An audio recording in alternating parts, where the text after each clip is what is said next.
everybody, it's Mara with Remax Incline. I'm doing a class today from home, sorry, but we had some demo work done and it just made a lot more sense for me to try and do it from here than try and scramble back to the office and hope to make it on time. So we're coming from my living room. Pardon the mess and the dust. We're still in the middle of a rehab even after 3 years. Anyway, today we are here and I am going to talk seriously to all of you about money and budgeting and how to actually accomplish your financial goals for 2021. And whether they're this year's goals or a 5-year goal or just pipe dream that you may have, this is what you need to do first. So, brought all my cash.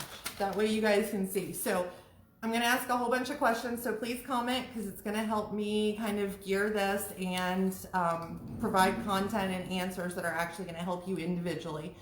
So let's talk about financial goals. Hopefully everybody has set their 2021 goals. You know, I'm huge on setting my 1-year goal, my 5-year goals. I'm big on my agents with it, my owners, my kids, everybody.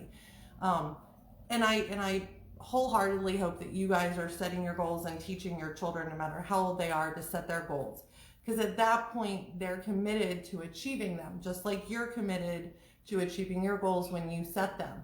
So write them down and then come up with an actual plan on how to accomplish them.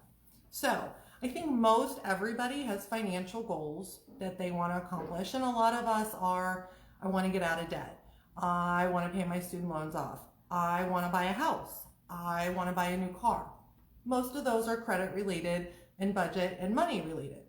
And a lot of people I find believe that they have to make more money. That's their only way out. They have to increase their income, maybe get in a relationship where the other person has an income and that's going to help them attain their goals. You guys cannot look at money this way. You should never link your finances to somebody else's, even if it's a spouse, without some plan. And you should have your own money set aside. I've been happily with Chris for almost 13 years now. We've been married for almost 3. We have individual bank accounts. He has his money, I have mine. That way there's no arguments on money. And we wake up every morning looking at the other person, knowing that we are here and we're committed to each other because we love each other, not because we're financially dependent on each other. And I want all of you to be able to say the same thing, that you are financially dependent from anyone else, meaning parents, spouse, the government, anyone. Everybody can accomplish this goal. So let's start with budget first and why it is so very, very, very, very important. It honestly has nothing to do with how much you make. I know people that work their ass off working 60, 70, 80 hours a week.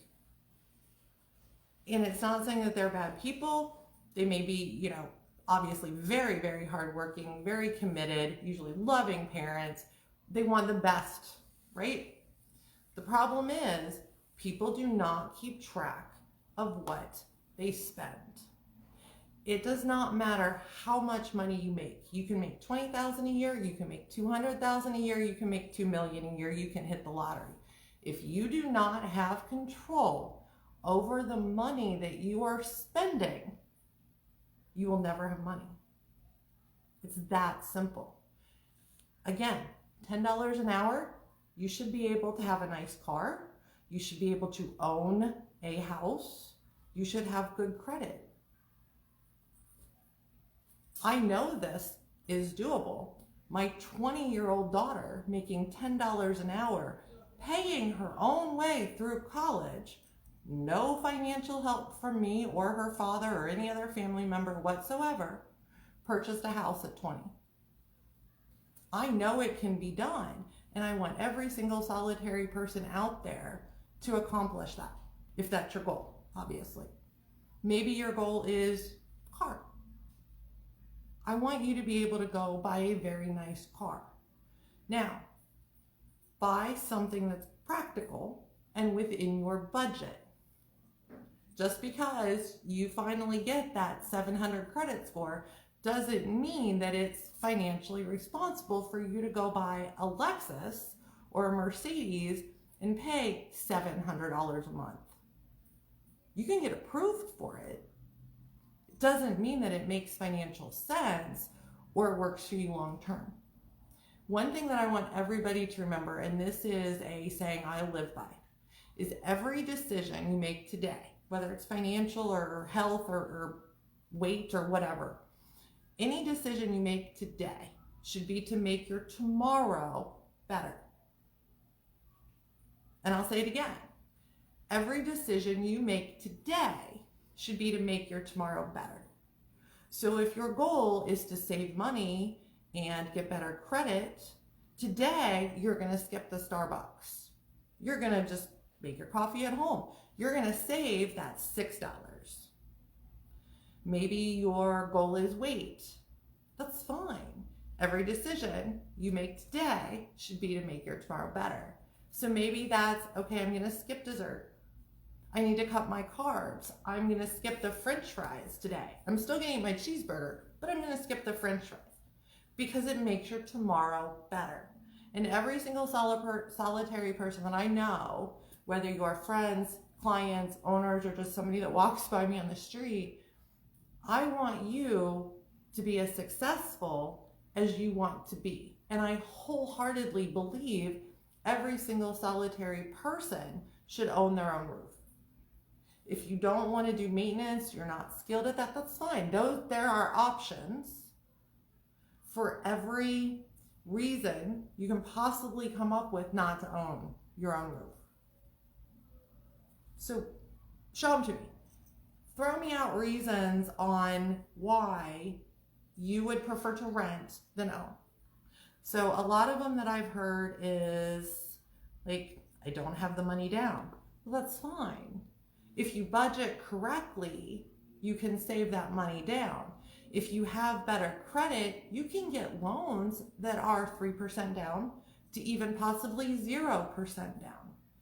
And then I'll have people that will tell me, oh, I would love to own, but I'm not handy. I can't do maintenance. I can't paint. I can't whatever. That's fine. And you can do that. But I want you to look at the savings from what you would pay in a mortgage to what you would pay in rent. And I can almost guarantee you, especially in Cincinnati, because that's where I sell property, your rent is almost twice as much as what your mortgage would be. And when I say mortgage, I mean principal, interest, tax, and insurance. So if you are paying $1,500 in rent, you can own the house for $750, $800 a month. Think of what you can do in upkeep and maintenance with that extra $500. That's a very good car payment too. So there are ways to overcome every objection. So we've got one that's credit score. Budgeting is going to be huge on this, and I will preach this and preach this. Nobody, business, personal, whether you make $10 an hour or $2 million a year, I don't care. If you do not understand what you are spending, you will never have money. And I will sit down, and I'm opening this up to anybody watching too. I will happily sit down with anybody and go over your budget with you. Now, the first step in creating an actual budget is being very, very honest with yourself. And I'll tell you what, this is the hardest thing to do, is to be honest with yourself. And what I mean by this is I'll sit down and people will rattle off what their rent is. They'll rattle off what their car payment, their car insurance is, their Duke bill, their water bills, whatever the case may be. And then I look at them and go, well, what do you spend on cigarettes a month? I know you smoke. And they'll go, oh, I didn't think about that. I'll look at somebody and go, you go through Dunkin' Donuts or Starbucks every morning. What did you spend on that and how often do you go? When you start adding up all those little things that you don't think about because you just swipe your card or you go, it's only a couple bucks. When you add all that up, there's all the money that you need to accomplish your goals. So, bad credit score. First thing you need to do is probably pay down your debt because you're carrying debt on your credit. That severely impacts your credit score. So, first thing you do, you figure out your budget and you go, okay, if I'm honest with myself and I limit myself to what I honestly know I spent, I'm not saying cut out the Starbucks all the time or the Dunkin' Donuts or the eating. No, we all treat ourselves realistically. We all know we're going to go through and do it. That's fine. But realistically, put that down in your budget. And maybe you realize you have an actual shortfall of $150 a month, whatever the case may be. You're going to look at ways where you can cut things you do not need so you are making enough money to actually pay the bills and the items that you do every month. You guys got to remember your nails and your hair. We spend a lot of money on these things. I personally have had years where I have to cut it all out. I box dye my hair.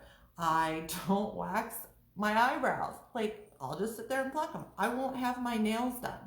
I mean, this is a lot of money that we don't realize we're spending because it's habit. Cell phone bills are extravagant. Maybe you go from Verizon to a little pay by the minute, and that way you have control of what you're spending. But regardless, be honest with yourself. Write out what you actually spend every month. And you have to have this conversation with your spouse as well, especially if you're both spending money and you're not talking to the other one about it. And I don't care if it's just, I just spend $5 at lunch. She doesn't need to know about that. Or I just go and buy a 6-pack after work, and she doesn't need to know about that. Yeah, you do, because it all adds up, and it adds up so much faster than you think it does. So if you come out and you do your budget and you go, okay, I have $200 extra that I know is not allocated anywhere, and you have bad credit, or you have debt, or you want to save, that's the money that you start allocating to debt payment every month. And you start with your highest interest payment that you have. So if you have a credit card and you're paying 22% interest on it, and you have a credit card where you're paying 12% and your car payment is 8%. God forbid, I hope y'all aren't paying 8% for your car. You can go buy a brand new car with good credit right now and get like under 1%. That's like fucking free money. Anyway, what you're gonna do is you're gonna look at the highest interest. So it can be, well, my highest balance is $2,000 and that's 22% interest. You're gonna start throwing, and please understand, in your budget, you're gonna budget the minimum payments for all your credit cards. Don't skip that part. So you're gonna make that minimum payment, and then that extra $200, you're going to put toward the highest interest card. And if you get bonus money at work, or maybe you sell a car, or Christmas money, or a birthday, whatever, throw that towards your debt. I have been in severe debt, guys. I am not preaching this because I haven't lived it. I very, very, very much have lived it. One year, I was single mother of 2, went into foreclosure on my house. This was 2008, right when the market crashed. Had just separated from my second, now ex-husband. And I went from $150,000 a year to $10,000. I made $10,000 in 2008. That's it. I was doing garage sales in my basement. I was selling anything I could get my hands on. I was hustling. I was taking any side job I could. I got into severe debt. At one point, I owed $65,000 to the IRS. $65,000 to the IRS. I also started college in 2008 and graduated 2020 and had $60,000 in student loan debt. So I've been there. I've had to start my life over multiple times, and I strive now very hard to make sure that myself and everybody that I love and care about and will listen to my rants don't have to start over. I want you guys, you may have to start fresh, right? You may have shitty credit, whatever. I never want you to have to start over again. I want you to go through the path, get yourself set, stable, good credit, where you have control over your life and where you live and what you drive and what you do. I think that's all of our goals, or at least should be. So if you can especially start teaching little children now, because we lack in the education system, this should totally be taught in grade school. We need to teach our children this exact thing: how to budget, how to not be obsessed with instant gratification. Just because you have $200 in your pocket doesn't mean you should go spend $200 on a pair of Nike shoes. It doesn't. You shouldn't go blow, let's say you get a great tax return, you get $3,000. Honey, I actually had one of my friends do this. She, wonderful lady, single mom, still love her to death. Subsidized tenant, which is fine. She worked her ass off every day, had nothing to show for it. She gets a $5,000 tax refund. I'm talking to her and I'm like, buy this house. That's all you need. Y'all, you literally need less than $3,000 to buy a house down. No joke. It's less money a lot of times than your expense on finding a property, putting down a security deposit, and the monthly rent. In the first year, you're going to save enough that you would have your down payment. Anyway, instead of buying a house, y'all, she bought boobs.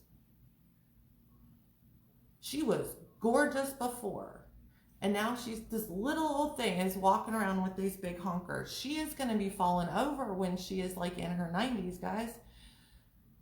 Again, every decision you make today is to make your tomorrow better, not to get you what you want now. Because I'm telling you, your wants are putting you in the position that you're in now, more than likely, where you don't have truly what you want.